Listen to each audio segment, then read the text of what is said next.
Dear student, I am Jyothi Ramalingam. Today இன்னைக்கு நம்ம என்ன பார்க்க போகிறோம் அப்படின்னா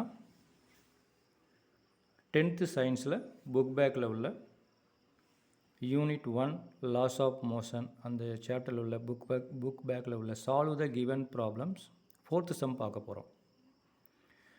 ஆல்ரெடி நம்ம 3 சம் பார்த்துட்டோம். நான் ஒவ்வொரு சம்முக்கும் ஒரு வீடியோ போட்டுட்டு வரேன். அந்த வீடியோவில் எதுவும் உங்களுக்கு சரியாக புரியல தெளிவாக இல்லை அப்படின்னா கண்டிப்பாக கமெண்ட்டில் சொல்லுங்கள். அப்போ தான் நமக்கு தெரியும். அடுத்த வீடியோ தெளிவாக போகிறதுக்கு பார்க்கலாம். ஓகே, இப்போ இந்த சம் நான் படிக்கிறேன் பாருங்கள். The ratio of masses of 2 planets is 2:3 and the ratio of their radii is 4:7.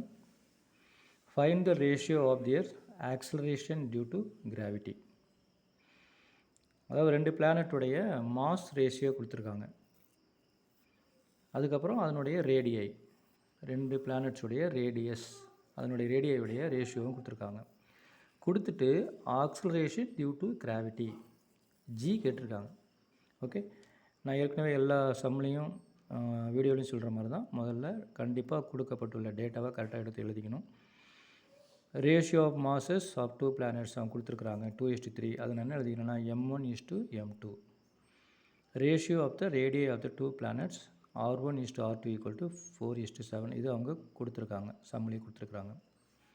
என்ன கேட்டிருக்காங்க? Ratio of their acceleration due to gravity, அதாவது ஆக்சலரேஷன் டியூ டு கிராவிட்டி தான் கேட்டிருக்காங்க. நான் அதை g1:g2 அப்படின்னு வச்சுக்கிறேன். அதுதான் நம்ம கண்டுபிடிக்கணும். உங்கள் புக்கில் இதுக்கான ஃபார்முலா இருக்குது. அதாவது acceleration due to gravity small g = capital G × m/r². உங்கள் புக்கில் இந்த ஃபார்முலா இருக்குது. அதாவது gravity acceleration due to gravity g = gm/r². இந்த கேபிட்டல் G அப்படிங்கிறது ஆல்ரெடி நான் சொல்லியிருக்கிறேன், கிராவிடேஷ்னல் கான்ஸ்டன்ட் அப்படின்ட்டு. ஓகே, இந்த எம்ங்கிறது மாஸ் ஆஃப் த பிளானட், ஆறுங்கிறது radii of the planet. Okay, அப்போ இது காமனான பொதுவான ஃபார்முலா. நமக்கு g1:g2 தான் தேவை. அப்போ g1 = என்ன வரும்? இந்த g கான்ஸ்டன்ட், அது அப்படியே தான் இருக்கும். பட்டு m1 அப்படிங்கிறது என்னது? First பிளானட்டுடைய mass. r1 அப்படிங்கிறது ஃபஸ்ட்டு பிளானட்டுடைய radii. So g1 = gm1/r1². g2 second பிளானட்டுடைய gravity force g constant same தான், அது மாறாது. பட் மாஸ் மாறும். m2ங்கிறது செகண்ட் பிளானட்டுடைய மாஸ் பை r2². r2ங்கிறது செகண்ட் பிளானட்டுடைய radius. Okay, so g1 = gm1/r1², g2 = gm2/r2². Okay, இது மாதிரி எழுதுகிறேன். நமக்கு தேவையானது g1:g2 தான். g1:g2 எப்படி எழுதலாம்? g1/d2ன்னு எழுதலாம். உங்களுக்கு தெரிஞ்சிருக்கும்னு நினைக்கிறேன். அப்போ g1க்கு பதிலாக என்ன பண்ணுறேன்? இதை சப்ஸ்டிட் பண்ணுறேன். gm1/r1², g2க்கு பதிலாக gm2/r2². ஓகே, இதை அப்படியே எழுதிக்கிறேன். gm1/r1² அப்படியே வரும். இதனுடைய ரெசிப்ரோக்கலால் மல்டிப்ளை பண்ணணும். உங்களுக்கு தெரியும், ஒரு ஃப்ராக்ஷனை இன்னொரு ஃப்ராக்ஷனால் டிவைட் பண்ணுறப்ப டினாமினேட்டரில் இருக்கிற ஃப்ராக்ஷனுடைய ரெசிப்ரோக்கலால் மல்டிப்ளை பண்ண உங்களுக்கு தெரியும். அப்போ இதனுடைய ரெசிப்ரோக்கல் பார்த்திங்க அப்படின்னா r2² / gm2. Okay, so gm1 / r1² × r2² / gm2. g cancel ஆயிரும். ஓகே, வேறு எதுவும் கேன்சல் ஆகாது, g கேன்சல் ஆயிரும். அப்போ equal to m1/m2 × r2² / r1². Okay, இதில் நான் இப்போ சப்ஸ்டிட் பண்ண போகிறேன். இந்த r2² / r1²ல நான் ஸ்கொயரை காமனாக வெளியெடுத்து எழுதிக்கிறேன், கொஞ்சம் எளிதாக இருக்கணுங்கிறதுக்காக, கன்ஃபியூஸ் ஆகாமல் இருக்கிறதுங்கிறதுக்காக.